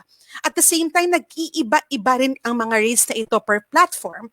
So the black box in how jobs are allocated and how rates and incentives are determined makes it difficult to pinpoint exactly, right, the variations between these platforms. There are also platforms that place workers, for example, in batches that determine how much workers can earn. So, for example, kapag nasa batch 1 ka, mas malaki ang kita mo for the same kind of a transaction versus kung mapunta ka sa batch 4. Ibig sabihin, may diferensya siya ng minsan 20 pesos o 25 pesos kada transaction. So sinasabi ng mga workers na depende ito sa kung nasusunod ng workers ang panuntunan or policies of the platform at nakukuha ng magandang rating sa platform kung mapupunta ka sa mas mataas na batch. But sometimes workers would tell us that sometimes they would never cancel and follow all platform rules just to maintain high scores, but they will still be downgraded. Kasama sa fair pay, yung papaano makukuha ng workers ang kita kung cashless ang transaction. So may platforms na madali itong ma-withdraw sa ATM, pero may mga platforms na nire-report sa amin na workers na hindi basta-basta ma-withdraw ito. So medyo pahirapan para makuha nila yung kita nila for cashless transactions. Pangalawa, yung labor and unpaid labor time. So maaaring makikita natin ng mga riders na nagkukumpol sa labas ng fast food at naghihintay ng delivery. At sa mga Facebook groups din ng mga riders, marami rin nagkokomento ng pagtumal na biyahe or matagal na pag-aintay. So according to the ILO's 2018 report on digital labor platforms and the future of work, for every hour of paid work, workers spend 20 minutes on unpaid activities, including, for example, searching for tasks, researching clients, or waiting for a delivery. 20 minutes in 1 hour is 1/3 of an hour, di ba? So malaki siyang porsyento, pero maaaring hindi ito nababayaran. So in order to account for this additional time spent on searching for work, we think that working time should include both direct, completing a task, and indirect, or traveling or waiting between tasks in the working hours. Ang team namin, we're looking at average hourly wages as a more precise indicator than daily wages, gawa ng maraming workers ang nagtatrabaho. Kahit sabihin pang independent contractor sila, lagpas sila sa 8 oras sa isang araw. So, pangatlo, yung kahalagahan ng work-related costs na kadalasan shouldered ng workers. So, ano ba yung work-related costs? These can vary depending on the service that a worker provides. But I think we all know that the pandemic has compounded the costs, but also the risks to workers. So sa focus natin, motorcycle delivery, andiyan ang internet data costs, ang gas, ang insulated bag or container, ang maintenance ng sasakyan, ng motor, ang face mask, ang alcohol, ang tape, at saka ang daily food ng worker. These are on top of fixed capital costs such as vehicle, onboarding costs, at saka smartphone, saka helmet. I just wanted to emphasize 2 things. So yung tape, right? So some of the workers would tell us nagagastos sila ang isang rolyo ng tape ay 30 to 50 pesos, pero para sa mga malalaking bagahe na kailangan nilang i-deliver, sila ang gagastos nun. Right? At kung madalas silang mag-deliver ng medyo malaking bagahe para hindi siya mahulog, kailangan nilang bilhin yon. Pangalawa, yung example ng insulated bag. So, mayroong platforms na nagre-require na bayaran ng workers 250 pesos per month ang insulated bag. At ang worker na nagkwento sa amin ito, lagpas 1 taon na siya at binabayaran niya pa rin 250 pesos per month yung bag na yon. Hindi pa rin natatapos. So, may mga ganun klaseng bagay na dagdag bawas sa kita ng mga workers. And therefore, ang sinasabi namin sa Fair Pay, we aim for platforms to pay at least the local minimum living wage after costs calculated per hour of service of a worker, right? So sa palagay namin na maraming workers, at least sa mga paunang nakausap namin, nagsisimula pa lang ang aming pag-aaral, pero maraming workers ang sasabi na sa amin na overtime noon nakukubra nila yung estimate ng minimum wage, pero sa ngayon hirap na hirap din silang makubra ito after all the costs that they have to pay. Ang pangalawa ay ang fair conditions. Anong ibig sabihin ng fair conditions? So, ang principle na ito takes off from the ILO's principle under occupational safety and health conditions. This stipulates that employers shall be required, so far as is reasonably practicable, the workplaces, equipment, and processes under their control are safe and without risk to health, and that where necessary, provide adequate protection to prevent risks or accidents or adverse effects on health. Dito, we look for mechanisms in place to both prevent and mitigate task-specific risks such as training for the job and also accident insurance. So, malimit ang platform na nakaka-provide ng accident insurance kahit na alam natin na exposed sa possibility ng aksidente. And also, sa panahon ng pandemic, kung magkasakit ang worker at hindi siya makalabas para magtrabaho, wala ring bayad yun. No? Kubra ng worker ang gastos niya sa pagpapagamot, and ganun din yung hindi na siya makakapagtrabaho kasi nga wala siyang sick leave. So, there's also policies concerning good data protection, and this is covered in fair conditions. So, both individual and aggregated data, we promote that workers, the data protection of the workers as individuals and as aggregated workers be protected by the platform. Pangatlo, yung fair contract. So, nagulat kami sa ibang interviews namin na hindi aware ang ibang workers na mayroon silang pinirmahan or pinasukan na terms of conditions or kontrata. Pero ang ibang workers naman ay familiar na merong terms and conditions. Kaya lang, ang iba nito hindi necessarily comprehensible sa mga workers. So ang tanong natin dito, naiintindihan ba or naisusulat ba ito sa language na naiintindihan at naipapaliwanag ba ito sa mga workers? So alam natin that these platforms operate across the country. So meron bang provision to for translation at explanation para maintindihan nila ang elemento ng terms and conditions?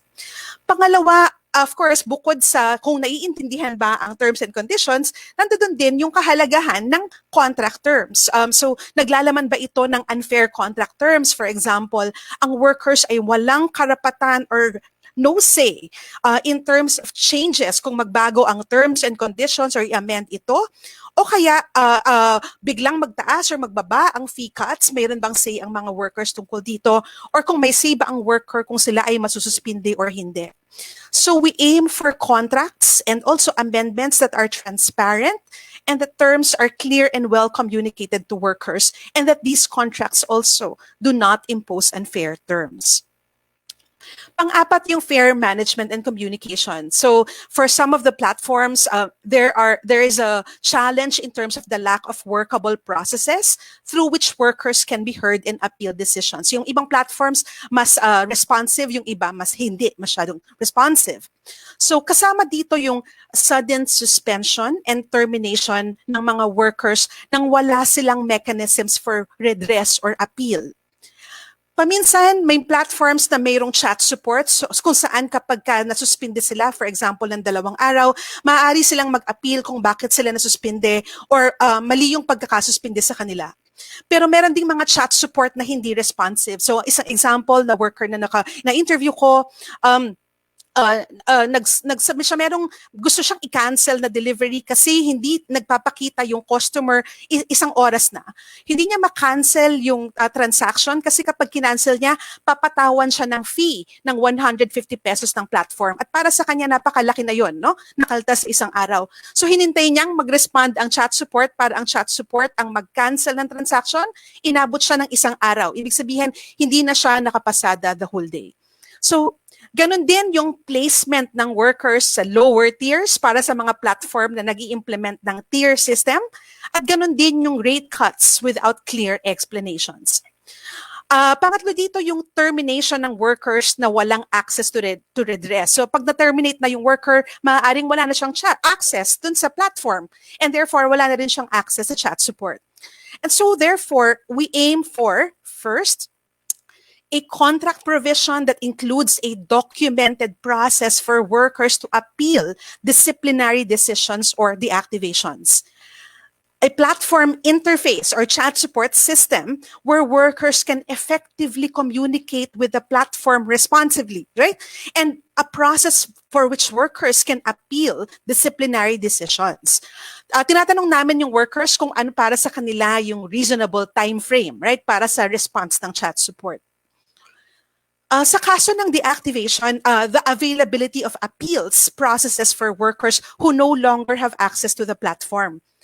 At panghuli, of course, yung promotion ng equal opportunity for all workers across disadvantaged groups na maaari or pwedeng magserbisyo or makapagtrabaho. For example, people with disabilities. At ang panghuling principle ng fair work ay ang fair representation. So this principle takes off from the ILO's freedom of association and protection of the right to organize convention, which stipulates that workers, employers, and employers without distinction shall have the right to establish and join organizations of their own choosing without previous authorization. So kadalasan, sasabihin ng workers sa amin na kung mag-isa lang sila as a platform worker, maaaring isipin na wala naman silang magagawa kung they feel that the platform is unfair. Kasi napakadali naman nilang mapalitan eh. They're easily replaceable sa kanilang pag-iisip, right? So, pero collectively, katulad ng ginagawa sa ibang bansa, may ilang workers na nag-o-organize bilang grupo. And naririnig ko rin na sa Pilipinas merong seeds for collective organizing. Gayunpaman, when workers organize as a collective, they can face particular sanctions. Pwedeng ang sanctions ay explicit or pwedeng implied lamang ito or indirect. And this stifles the possibility for workers to organize given na precarious nga ang kanilang working condition. And thus, we advocate that there are due processes on how worker voice can be expressed to the platform, but also that platforms recognize workers' right to collectively organize, right? And that also platforms are prepared to negotiate with workers' collectives if they wish to. So, of course, again, given the complications ng independent contracting nature, sinabi nga ng Philippine Competition Commission, merong limitations ang pag-organize ng independent contractors at maaaring this also stifles the possibility for organizing for them. Kaya mahalaga talagang i-rethink, right, yung category ng mga platform workers from independent contracting to having employer-employee relationships. So, bilang pagtatapos, I just wanted to emphasize na ang principles sa ito ay hindi sapilitan. They are standards. But we believe that without standards, parang hindi natin alam saan tayo papatungo, di ba? So, we promote these standards with the hope that platforms, businesses, regulators will consider decent work conditions promoted in the Philippine platform economy. So, I will close with what we call a fair work. So, sometimes tatanungin sa amin, ng mga nanonood or audiences, what can we do to promote fairer future of online, a fairer future of work for online platform? So we developed a Fair Work Pledge para ito sa encourage ang organizations to publicly demonstrate their commitment to fair working conditions in the platform economy. So this can include individuals, regulators, universities, schools, and businesses, and even charities, right, to make use of crowdsourcing and freelance platform services to make a difference for supporting good labor practices. And again, I go back to promoting human dignity in the digital economy. So maraming salamat sa inyong lahat. Maraming salamat po, Professor Cheryl, sa inyong presentation. Salamat po sa pagpapakilala sa amin ng konsepto ng fair work at yung kanyang 5 principles, kasama po yung inyong pag-aaral tungkol dito. No? Talagang marami po kaming bagong konsepto na natutunan at nakuha po. At alam ko, sa ating po mga Facebook Live at saka sa Zoom viewers ay meron po kayong mga comment or question. I'm encouraging you po na i-post nyo lang po yan sa Facebook o sa Zoom at tatalakay na po natin yan ngayon. Dumako na po tayo sa ating recap and open forum at para samahan ako na i-moderate ay inaaninyahan po ang aking kasama, Ms. Mallory Joy Mones ng Workers Welfare Research Division para sa ating open forum and recap. Magandang umaga, Joy. Yes, hello. Magandang umaga, Raymond, to our resource person, si Sir Jean kanina, no, and si Prof. Cheryl, and sa lahat po ng ating kasama ngayon dyan sa Zoom and Facebook. And I hope you can hear me clearly po, no? So far, sana may energy pa kayo para sa ating open forum. Sabi nga ni Raymond kanina, mukhang madaming questions tayong pag-uusapan at tatalakayin. And I agree that we'd had an insightful discussion in the past hour of this webinar. And bago natin i-open itong open forum, Raymond, I think we can have a quick recap para na rin ito sa ating mga kasama na kaka-tune in lang or hindi na umpisahan itong ating webinar. So once again po, ang aming topic for today is rethinking business and redefining work relative to the emergence of digital platforms. So na-emphasize na po yan ng ating mga resource speakers kanina na because of technological advancement and increase in internet connectivity, people in many countries have witnessed the rise in the production and services coordinated by these online marketplaces or yung tinatawag na natin na digital platforms. And just to have a quick recap dun sa binanggit ni Sir Jean sa kanyang presentation, he was able to share to us that platform-based business models create their value by connecting users in an online network. He noted in this presentation or in his presentation, the strength of platform economy lies in its ability to eliminate yung mga sinasabi nating trade barriers using increased information sharing between different players. And also, it makes easier for consumers and sellers to interact. As for the challenges, he pointed out that he thinks that we can emphasize here yung una, regulation or the lack of regulation ng ating platform economy. And second, yung power structure or the relationship of the platform and its service or product providers. Lastly, in the last part of his presentation, iniwanan niya tayo ng significant question on whether or not platform economy addresses social inequality. And perhaps yung ating mga viewers ngayon, pwede silang mag-type ng kanilang comments on what do they think about this question. As he also highlighted that economic growth should come with social progress. So I think yun yung recap for Sir Jean's presentation. How about for Prof. Cheryl, Raymond? Salamat, Joy. I think yung first presentation talaga is more on the rethinking business side, and also yung second presentation is more of the redefining work side. And I think yung presentation naman ni Professor Cheryl talagang na-introduce sa ating ano ba yung Fair Work Philippines and how they assess the labor conditions in local gig work platforms in the Philippines in recent years. And also na-discuss naman sa atin yung ano ba yung objectives ng ating Fair Work Philippines project. Una, syempre, they want to understand the characteristics of emerging local labor platforms as alternatives to global platform, and also examine their labor brokerage role, and also explore how these local initiatives emerging design and organize their platform and in turn facilitate labor arrangement. At very distinct din yung na-discuss ni Prof. Cheryl na 5 principles ng ating fair work for the platform economy. Talagang yun din yung isa sa mga tumatak talaga na principle 1, it's fair pay. And then number 2, fair conditions. Number 3, fair contracts. Number 4, fair management. And also yung number 5 ay fair representation. So naipakilala sa atin tungkol saan ba yung Fair Work Philippines at paano ito nakakaapekto at paano ito nagiging basihan ng ating mga local digital labor platform dito sa ating bansa. I think pumunta na tayo sa ating mga tanong. Choy, ano ay yung ating question number 1?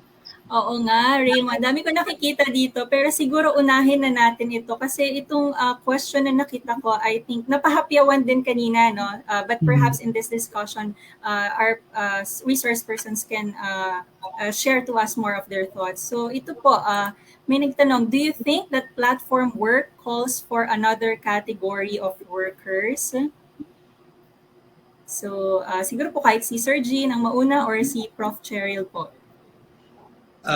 Thank you for the question. I think Prof. Cheryl actually, at least to me, has answered this question. But in my opinion, yes, that there has to be a separate treatment of platform workers. Not separate in the sense that they should be treated less, but separate in the sense that it has to be clearly defined how we as companies who are in the platform economy should support them. I think one of the key challenges that I have that I have been thinking about, not just now, but for a while, is what is the best way for us to support our workers outside that what we are currently doing. So I think it is just so that everyone knows how does, at least in Mr. Speedy, a courier earn. The theory is we are supposed to pay him. It's not a wage. We pay him depending on his service. So whatever he earns, the theory, again, this is something that I have yet to confirm, is that they should be able to pay, all of these social contributions outside that of what they earn, after what Prof. Cheryl said, after the cost of them doing the job and, paying whatever it is that they need to pay on a daily manner.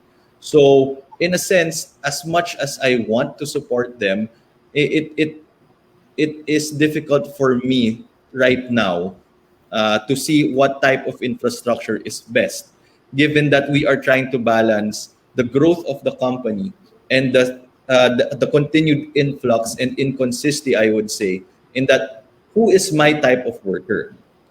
Do I have a worker here that is in 1 year since Mr. Speedy, 2 years, 3 years? I think at least in our data, it shows that the average worker in terms of the platform delivery model would churn in 1-2 months. So is it worth my time to develop a program when the behavior that I see is that they will leave? Understanding why they leave, now that's my job. That's what I try to understand. And that is what I hope I could figure out in the future. But yeah, that's my answer for now. All right, thank you for that, Sir Jean. How about for Prof. Cheryl? Yeah, do you want to add now? Thank you for the question. So, yung category ng workers kasi, di ba, this is a legal question. Kasi depende sa category mo bilang worker, merong nakaangkop dyan na particular kinds of benefits, kaya siya in quandary. Pero sa totoo, sa ibang bansa, may mga labor platforms na automatically kinoconsider nila na empleyado. Kahit na labor platform sila, ang mga workers, so full employees sila. So, dumadami na ito. Pero yun nga, ang problema kasi dito, hindi lahat ng platforms ginagawa iyon. So, in short, ang sinasabi ko, pwede silang makonsider na employees kung gusto ng platform. Kaya lang dahil wala kang regulation at dahil pwede ngang hindi, right? So, kaya ito nagka-come up with an imperative for a regulation kung kailangan natin, kung ayaw or kung hindi nag-fit sa isang local law na i-consider sila na regular employees, pwede yung third way, yung intermediary category na tinatawag nga, which is what is proposed in other countries. So, nagkikreate sila ng panibago, tawag parang virtual labor. So, hindi self-employed, hindi employed, right? Pero nasa gitna siya, pero meron siyang specific classification at specific benefits na nakaangkop sa kanya bilang ng klase ng serbisyo na binibigay din niya. So I will leave this to the regulators and to because I really believe it's a legal question, pero I think nasa platform din yun kung gusto niyang i-consider na empleyado ang mga workers kasi ginagawa na ito sa ibang bansa. All right, thank you so much, Prof. Cheryl, and again, Sir Jean. And I think mas na-trigger pa ang ating discussion. Baka later on, puno-puno na ang ating Facebook comments on their insights as well. So, over to you, Raymond, if you have another question there. Yes, so maraming salamat. Talagang mas nag-stir ng discussion, no, lalo na kapag pinag-usapan natin yung another category of worker. Now, question po sa ating Facebook. I think this is a specific question to Fair Work Philippines. Ang tanong po ay, how can Fair Work Philippines work with freelance writers whose work is mostly internet-based these days? We have a registered guild, the Freelance Writers Guild of the Philippines, which is a DOLE Registered Workers Association. Prof. Cheryl? Sorry. Thank you, Imelda, Amy Morales ba? Thank you for the question. So, maaari mong i-visit ang aming website for different ways of supporting the advocacy of Fair Work Philippines. Ang tanong mo is about freelance writers. So, I think your work falls within the context of cloud work, di ba? So, yung online freelancing. And yung Fair Work ay nag-i-include na rin ng cloud work rating. Pero para sa first year ng Fair Work Philippines, puro location-based apps pa lang kaya namin i-cover. Kasi rin, medyo mabusisi siya naaaralin. So, well-identified kung ano yung mga unang platforms sa i-cover namin. Gayunpaman, I have looked at cloud work for a few years, and I recognize the challenges of cloud work and online freelancing as well. Gayon din yung struggles on regulation, kasi nga, very ambiguous yung category nila, di ba? So, if you would like the company or the platform that you work for as a freelance writer to be rated by Fair Work, you can identify those companies or those platforms with Fair Work as a global network and i-rate namin siya. So for example, ang Fair Work, nag-rate kami ng cloud work platforms like Upwork, kung saan may mga freelance writing gigs at kung ano-anong ibang gigs. At sinuskoran din namin siya katulad ng pagsuscore na ginagawa namin for delivery-based apps. Thank you po, Prof. Cheryl. No? Talagang ang ating webinar ay mostly leaning towards the location-based platform po. No? And salamat po na in-add niyo po na currently ay ina-add niyo na rin po unti-unti yung ating mga cloud work-based workers. Specifically yung ating pong mga workers na purely internet po yung kanilang platform to work, right? So I think meron pang question mula sa Zoom, Joy. Yes, Raymond. Oo, ito. I think we can flash now. A question from Zoom. How can we encourage small businesses to adopt this new platform if they're experiencing tremendous business downsizing? Perhaps any thoughts on this, Sir Yes? As I mentioned in my presentation, what businesses have to understand first is, what are you good at? What is the central, what is the business about? What is your value? What do you bring to the table? Because you have to start by understanding where you need most of your resources at. The beauty that new platforms have presented is that they are actually solutions to problems where you don't want to spend time or where you are not an expert in. For example, logistics, right? The reason why delivery service apps have sprung out is because this is one industry that many individuals who are starting their businesses do not understand. So by outsourcing it to third-party platforms such as us, it helps them. Now the question is, you are downsizing. I would want to ask first is, in which functions are hit first? So there are three main functions of a business. There is the operations function, the marketing and sales, and finance. Of these three, where was the downsizing hit? And we have to understand why. When we understand why and we see the problem, the next question is, and this is the very easy to do, how can we do said downsized tasks in a platform? You just search that on Google. How do I deliver? And then you would see Mr. Speedy. How do I make a website? Then you would see a Shopify. How do I make a payment integration gateway? Then you will see Gcash. So first, let me just sum that up. First, understand what is your USP, unique selling point as a company. What is the problem? And then find the proper platform partner for you.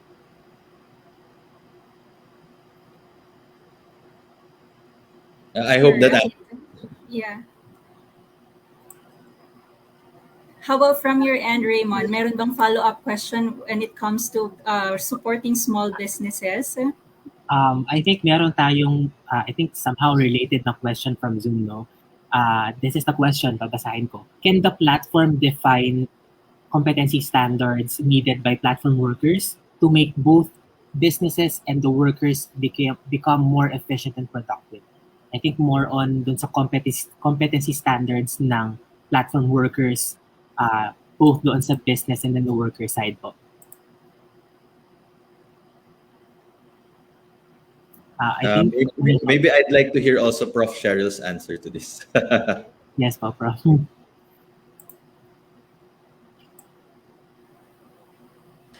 Yeah, well, the for location-based apps, right?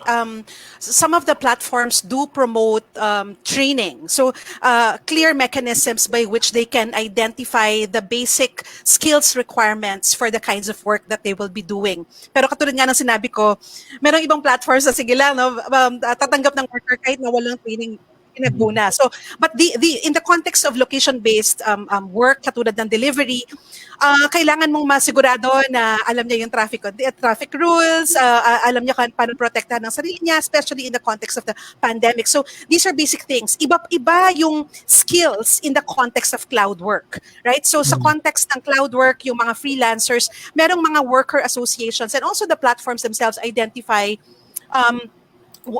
when a worker can be eligible for work. Pero may mga maraming worker associations, coaches, and influencers on social media that offer what are the basic competencies needed. Meron din tayong pending bills defining or identifying training needed to improve the competency of workers. So sa geographically tethered or sa location-based apps katulad ng delivery, ride-hailing, I think it's the onus of the platform to provide the training and identify what is needed for workers, not just to provide the tasks efficiently, but also to be able to execute the tasks safely in a way that the worker can be protected as well. Thank you po, Prof. Cheryl. How about you, Sir Jean? Meron ka pong i-add? Yeah, I think I will first come with I guess I just wanted to share the what's the word I'm looking for. I would like to share the journey of a platform or most digital companies. There is what we call the minimum viable product, meaning as an app company, as an app developer, you don't expect to hit the perfect version of your app. Kaya nga diba most apps now laging may version 1, version 2, update 1, 2, 3, 4, 5. Because the idea is your product, your app is supposed to already work. Not maybe 100% of the time, but 80% of the time. Why is that? Because competition is quite great. That is why I think, as pointed out by Prof. Cheryl, is sometimes companies would rather decrease the barrier to entry into the app to provide more to those people that are already okay with what the product is supporting. Now, what do I see happening? What I see happening in the evolution of apps is that there will be now what we call a different structure. So for example, there's the premium product and the free product, wherein the app or the developers could actually separate the level of competency of the workers, regardless of delivery services or the cloud-based services, to match to the expectations of the user. So in a sense, yes, competency standards could be, but is it in the best interest of the business? It depends on where they are in their life cycle. If they are just starting up, basically, I have no market share, it would be difficult to implement this because you are trying to grow the business. But I would assume when you grow to the likes of, the Apples, the Amazons of the world, then there should be a stricter implementation because people understand two things. One, you are no longer in the level of you need more money. You are profitable already where you are in your life cycle. So yes, I think that's my answer to the question. Thank you. So sundan ko lang din yung line of questioning, di ba? Kanina na-discuss na kung merong business downsizing, I think isa sa mga pinaka-the best strategy ng mga businesses ay talagang mag-focus or mag-invest doon sa ating training to improve the competency of our workers. And in the case of our service delivery riders, syempre, bago sila sumabak doon sa kanilang trabaho, kailangan nila ng training, for example, sa customer service, proper food handling, proper parcel packaging or handling, di ba? So napaka-importante po nung na-point out ninyo na competency development yung mga training po sa ating mga workers. I think meron pa mga questions, Joy? Yes, so actually related to that also, Raymond, kasi napansin natin, yun nga, because limited yung kanilang access, for instance, to training, kini-question natin paano yung kanilang protection, security at work, yung kanilang occupational safety and health, which Professor Cheryl has also mentioned kanina. So may tanong dito from Zoom, and I think it's related doon sa na-mention kanina din ni Prof. Cheryl of the workers in the informal economy. Ano? If we are familiar with the ILO recommendation 204, yung transition from the informal to the formal economy recommendation 2015 ng International Labour Organization, pinuput forward dito na i-transition natin sila gradually also, and it depends also on how stakeholders in the country would discuss this. So may tanong dito for Fair Work, specifically for Prof. Cheryl po, no? Can the Fair Work support the revision of the current bills daw po filed into ILO R2 or 4, where digital platforms are considered or recognized as workers? They need regulation just like the rest of the informal economy workers. I would support the contribution of Prof. Cheryl to that. Thank you for that question. I think mahalaga talaga siyang question, ano. And well, the Fair Work Network is a group of advocates. Apart from scoring the platforms across the globe, of course, the advocacy part of it is there. Pero I guess I just wanted to emphasize na before we come up with recommendations or policy recommendations, we also want to talk to workers first. And sa context ng Fair Work Philippines, we are still beginning to talk more about the workers. Kasi although sa ibang bansa, very clear for some of the workers or for more of the majority of the workers that they want an employer-employee relationship category, hindi ko alam kung sigurado na natin ito ang gusto ng mga workers natin. And sa palagi ko, mahalagang makonsulta sila. So sa research ko with Cloudwork, very ambivalent ang posisyon ng mga workers. Kalat-kalat sila. Some would like, but some would like to remain as freelancers. And I think mahalaga na malaman natin ano ang gusto ng mga workers. How do they see themselves and what can and if in case they are indeed considered as employees, for example, or we create a third category, I think it's imperative to clearly identify what benefit that gives to them vis-a-vis their current condition as contractors. So these labels are just labels without accompanying protection, right? And so yun yung mahalaga. Ano ba ang gusto ng mga workers in general, but also what can we offer if we do recategorize them as such? So kapag nalaman na namin ang view ng workers as well, and also as we talk to platforms, we will also contribute into policy discussions on legislative proposals in this regard. Thank you so much, Prof. Cheryl. And I know marami pa pong questions na natatanggap via Zoom and Facebook. But since we also have limited time here, I was also asked not to ask you this last question, if you may po. Ito po ay galing din sa Zoom, I guess.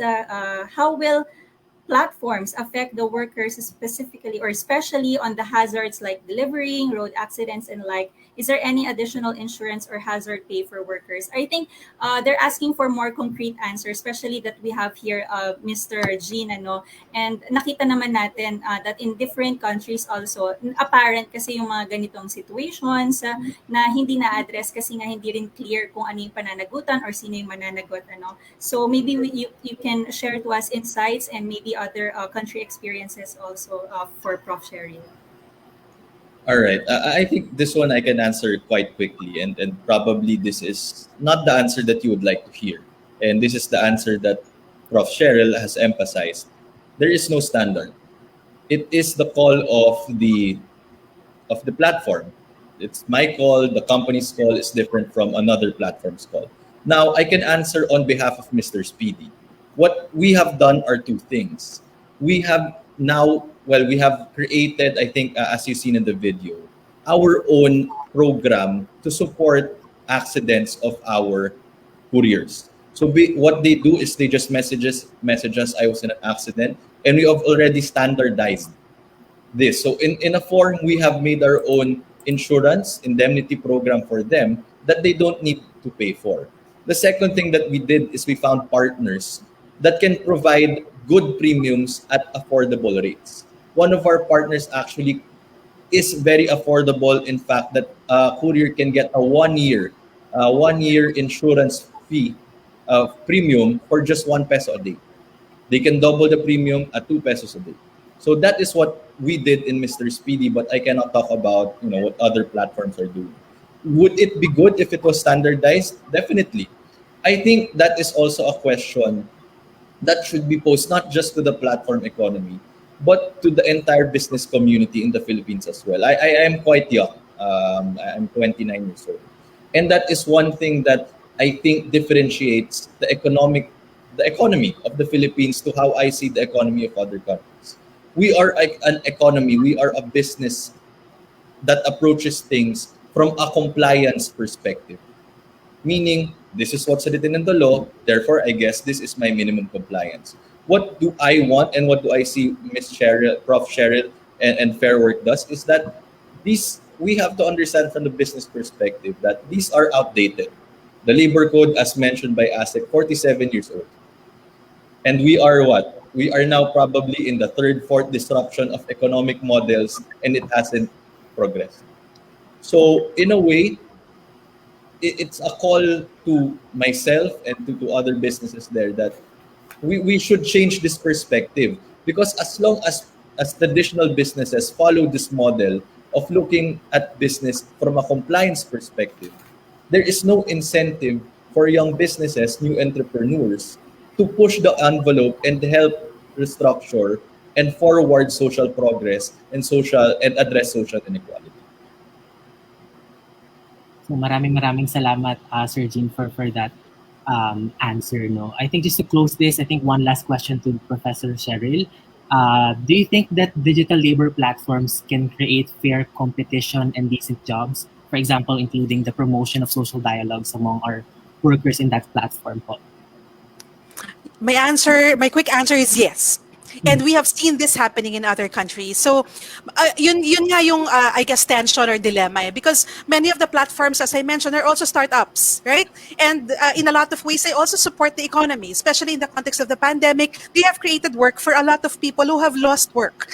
So, pero at the same time, we want to advance and make sure that the people who actually get work are getting decent conditions of work as well. Kasi hindi sapat na nabibilang sila sa statistics. No, sa statistics na meron tayong jobs created, pero mahalaga na fair din ang conditions ng work nila. Pero nakikita namin, and if you can see in the fair work charts, may mga platforms na nakakapag-provide ng fair and decent work. Of course, hindi lahat, right? Dahil nga walang standards, right? Pero mayroong mga nakakapag-provide nito.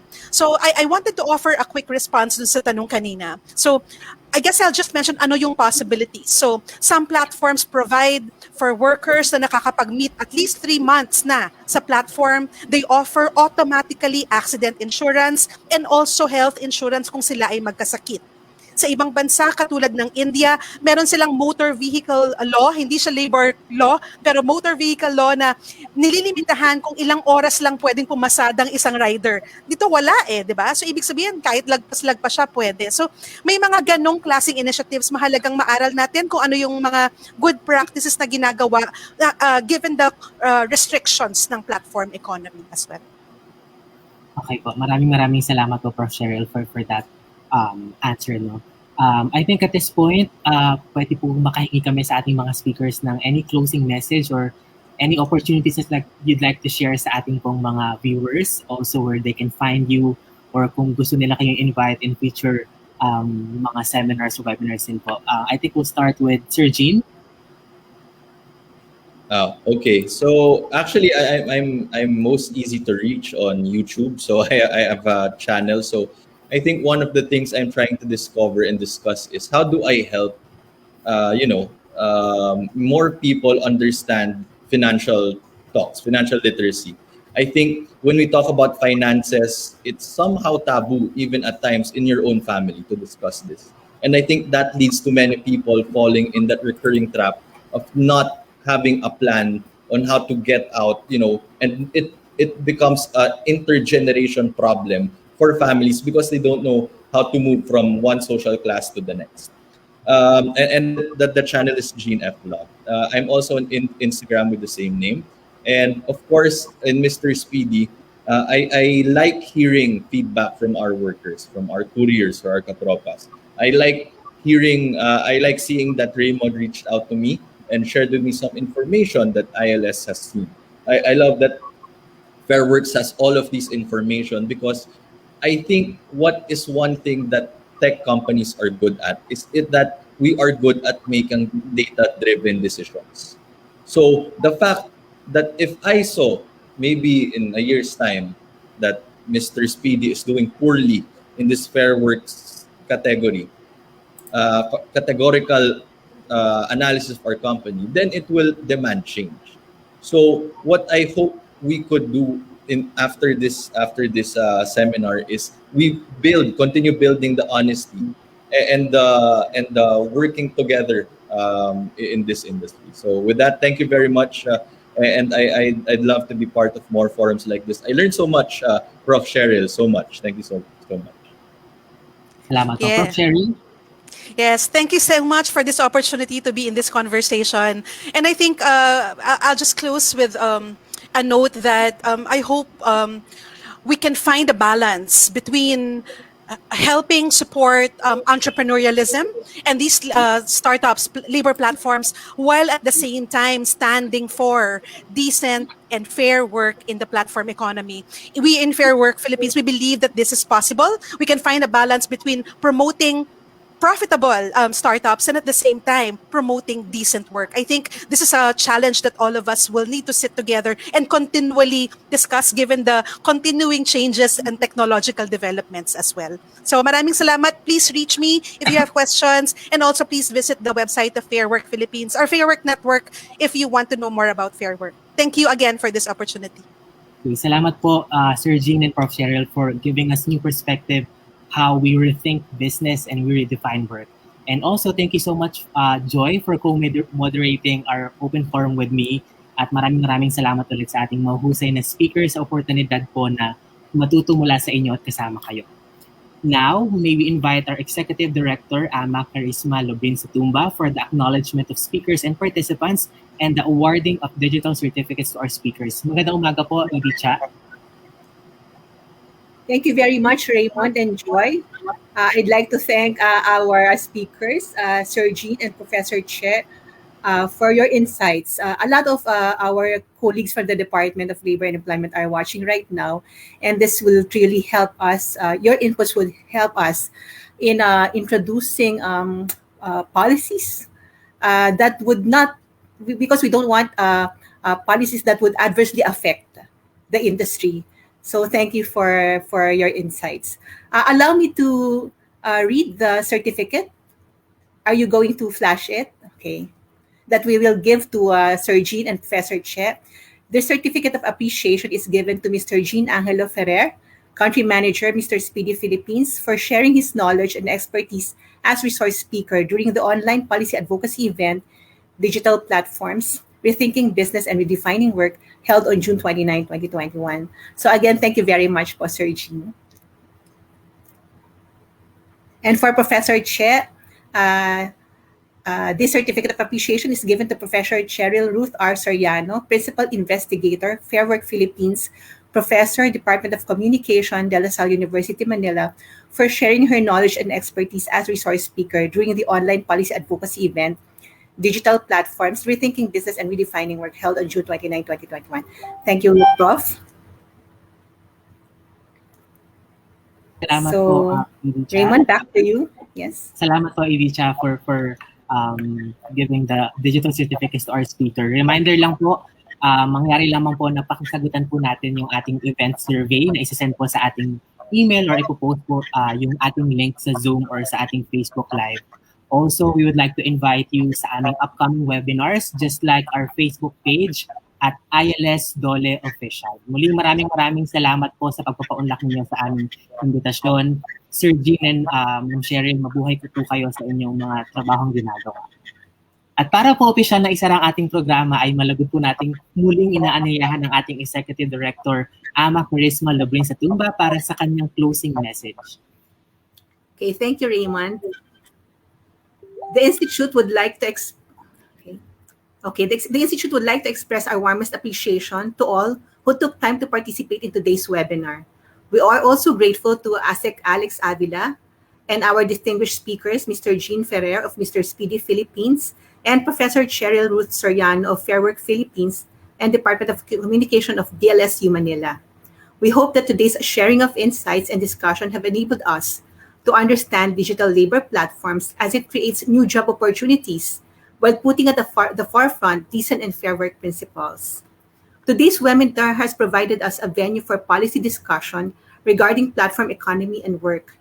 Mr. Ferrer's presentation centered on digital labor platforms on a business perspective, while Professor Soriano introduced us the concept of fair work principles. This led me into three important things and learnings. First, digital labor platforms have reshaped the way we see that our mobile phones and internet connection are only invented for communication and personal convenience.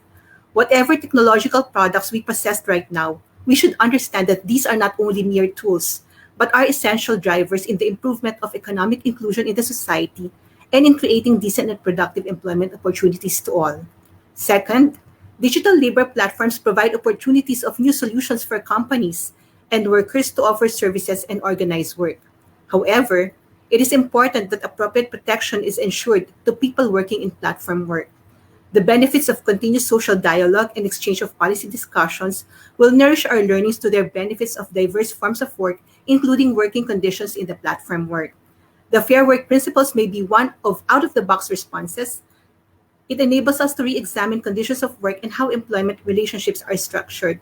We are one with Professor Che in her advocacy of promoting human dignity in the digital economy.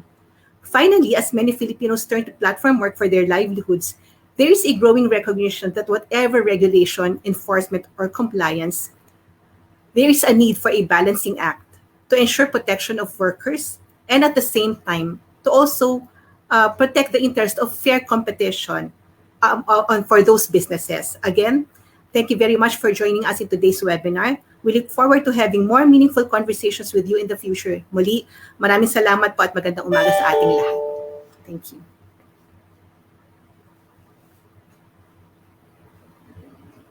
Maraming salamat po, Edie Cha, sa inyong message. Sana po ay nagkaroon po tayo ng mas malawak po na pag-intindi sa ating digital platforms at naging mas bukas po yung ating perspektibo how we rethink business and how we redefine work po.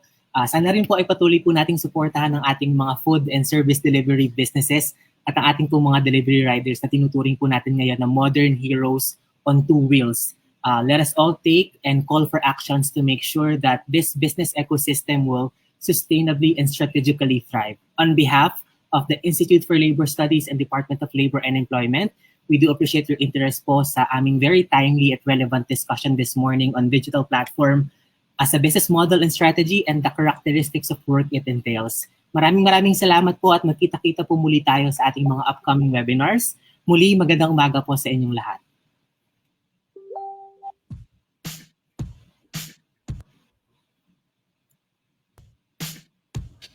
Smooth like butter, like a criminal undercover. Don't pop like trouble, breaking into your heart like that. Cool shade stunner, yeah, owe it all to my mother.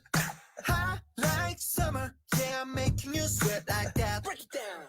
Ooh, when I look in the mirror, I'm not too hard to do. I got the superstar glow, so do the booty. The side step right left to my beat. I like the moon rock with me, baby. Know that I got that heat. Let me show you, cause talk is shit. Side step right left to my feet. Can't let it roll. Smooth like butter. Pour you in like no other. Don't need no pressure. To remind me you got it bad. Ain't no other that could sweep you up like a rubber. Straight up, I gotcha. Making you fall like that. Break it down. Ooh, when I look in the mirror, I'm at your heart to do. I got the superstar glow, so